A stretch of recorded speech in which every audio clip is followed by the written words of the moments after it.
अब हम 10th class का 8.2 का फोर्थ का फर्स्ट क्वेश्चन करेंगे।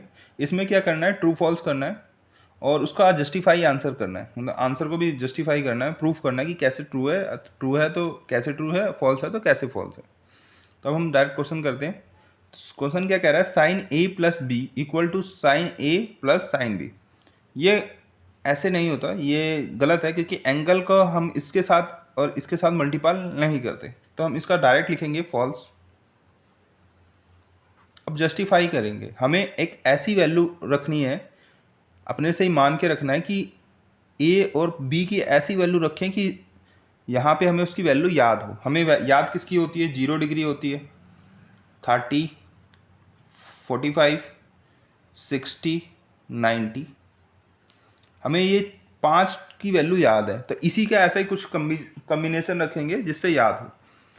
तो हम क्या मानेंगे, लेट ए इनमें से ऐसी कोई वैल्यू माने और बी ऐसा माने जो हमें याद हो।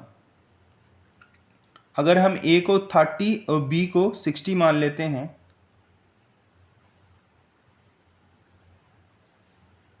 तो यहाँ पे भी ए प्लस 90 हो जाएगा और ए की भी साइन ए की वैल्यू भी हमें पता लग जाएगी, बी की भी पता लग जाएगी।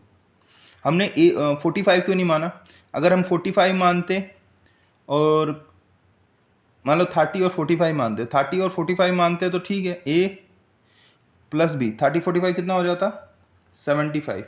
तो हमें यहाँ इसकी वैल्यू नहीं पता लगती, क्योंकि 75 की हमें साइन की वैल्यू पता नहीं है, मगर हमें 30 और 60 की पता है। तो यानी 30 60 कितना हो जाएगा, 90 हो जाएगा, और 90 की वैल्यू हमें पता है इसलिए। तो क्या हो गया, साइन 90 हो गया, ए प्लस बी यानी 30 और 60 माना तो 90 की वैल्यू भी पता है। साइन ए कितना है, 30 की होगी, प्लस साइन 60, साइन बी की साइन 60। अब इनकी सबकी वैल्यू पता है, इसीलिए हमने ये माना है। आप कुछ भी माने, अगर आपके पास साइंटिफिक कैलकुलेटर होता है, मगर अभी आप उस लेवल पे नहीं हो। साइंटिफिक कैलकुलेटर मैं दिखा देता हूँ, इस तरीके का होता है। अगर इससे होता तो आप कुछ भी मानते तो भी चल जाता, मगर हमें याद ही नहीं की है, तो इसलिए हमने 30 और 60 माना है। तो साइन 30 की वैल्यू क्या होती है, सॉरी साइन 90 की वैल्यू क्या होती है, 1 होती है। इक्वल लिखना है, साइन 30 की 1/2 प्लस √3/2। आगे सॉल्व थोड़ा करके देखते हैं। तो नीचे एलसीएम ले लिया, तो ऊपर क्या है, 1 प्लस √3, जो कि 1 के बराबर नहीं है। ये हमें पता है, ये 1 के बराबर थोड़ी है। 1 तो हम ऐसे लिखते हैं, अब इसको हम कितना भी सॉल्व कर लें ये 1 तो आएगा नहीं। तो क्या करेंगे, ये not equal to, it proof हो गया। अब हम सेकंड क्वेश्चन करेंगे। सेकंड क्वेश्चन क्या कह रहा है, the value of sine theta increase as theta increase. मतलब साइन थीटा में अगर थीटा इंक्रीज करेगा तो वैल्यू क्या साइन थीटा की जो होगी वो इंक्रीज करेगी। अब देखते हैं हम कैसे। साइन को अगर 0 डिग्री का थीटा है तो वैल्यू क्या होती है साइन की, 0। साइन 30 का डिग्री पे है तो वैल्यू क्या होती है, 1/2। ये सब हमें याद है, नहीं याद है तो बच्चों याद कर लो। 45 डिग्री, साइन 45 की वैल्यू क्या होती है, 1/√2। और साइन 60 आएगा, साइन 60 की वैल्यू क्या होती है, √3/2।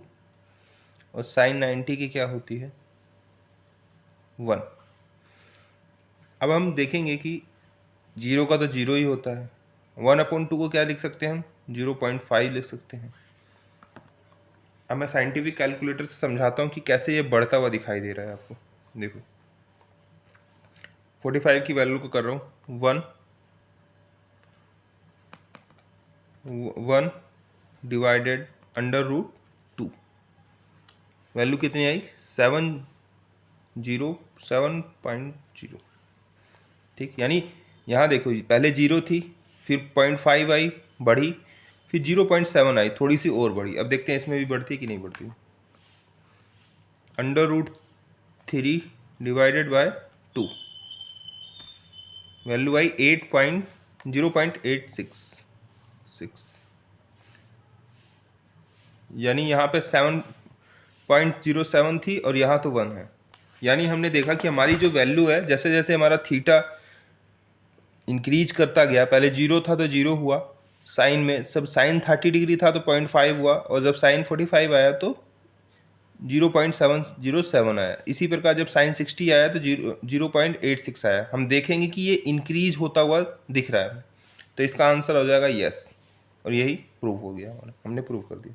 ठीक है, इसी प्रकार से ये पूछ रहा है कि cos the value of cos theta increase as a theta increase, मतलब कॉस थीटा भी क्या थीटा के साथ इंक्रीज करता है। अगर थीटा हमारा इंक्रीज हो रहा है तो ये इसकी भी वैल्यू क्या इंक्रीज करेगी, देख लेते हैं। कॉस 0 डिग्री पे क्या वैल्यू होती है, 1 होती है। 30 डिग्री कॉस 30 डिग्री की वैल्यू क्या होती है, √3/2 होता है। कॉस 45 डिग्री की वैल्यू क्या होती है, 1/में √2 होता है। कॉस 60 की वैल्यू क्या होती है, 1/2। कॉस 90 की 0। अब इसकी 1 है, 1 √3/2 का भी हमने डिवाइड किया था, कितना आया था 0.86, यानी यहाँ से हल्का सा कम हुआ। 1/√2 की वैल्यू क्या है, 0.707, यानी यहाँ पे भी धीरे धीरे कम होता हुआ जा रहा है। इसकी 0.5 ही होती है, इसका 0 होती है। हम देखेंगे यहाँ पे क्या होता है, ये डिक्रीज होता हुआ दिखाई दे रहा है, डिक्रीज, तो इसका आंसर हो जाएगा नो। क्यों, क्योंकि हमारी जो वैल्यू है थीटा के साथ इंक्रीज नहीं कर रही, डिक्रीज कर रही है। यहाँ डिक्रीज होता तो यस लिखते, अदरवाइज नो लिखेंगे या फॉल्स लिखेंगे।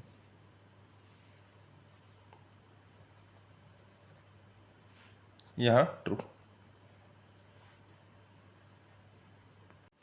अब हम चौथा क्वेश्चन करेंगे। चौथा क्वेश्चन क्या कह रहा है, sine theta equal to cos theta for all value of theta, मतलब साइन थीटा और कॉस थीटा की वैल्यू क्या हमेशा बराबर होती है अगर थीटा उनका सेम हो। तो हम चेक कर लेते हैं। हम रखते हैं साइन की 0 डिग्री, साइन 0 डिग्री को चेक कर लेते हैं, पहले 0 डिग्री से चेक करते हैं। साइन का 0 डिग्री, थीटा सेम होना चाहिए, तो कॉस 0 डिग्री, क्वेश्चन यही पूछ रहा है। अब साइन 0 डिग्री की वैल्यू हमें क्या होती है, हमें अभी देखा था हमने, साइन 0 डिग्री की वैल्यू क्या होती है, 0 होती है, और कॉस 0 डिग्री की वैल्यू क्या होती है, 1 होती है, तो 1 होती है। तो क्या 0 1 के बराबर हो सकता है, नहीं, तो ये फॉल्स है। अब हम पांचवा क्वेश्चन करेंगे। पांचवा क्वेश्चन क्या कह रहा है, cot A is not defined for A equal to 0 degree, मतलब अगर ए 0 डिग्री है तो क्या होगा कि कॉट नॉट डिफाइन होगा। ये हाँ जी हाँ, ये हमें पता है, हमने याद कर रखा है पहले से। कॉट 0 डिग्री बराबर क्या होता है, 1/0, तो ये ऑलरेडी होता है नॉट डिफाइन, तो ये ट्रू।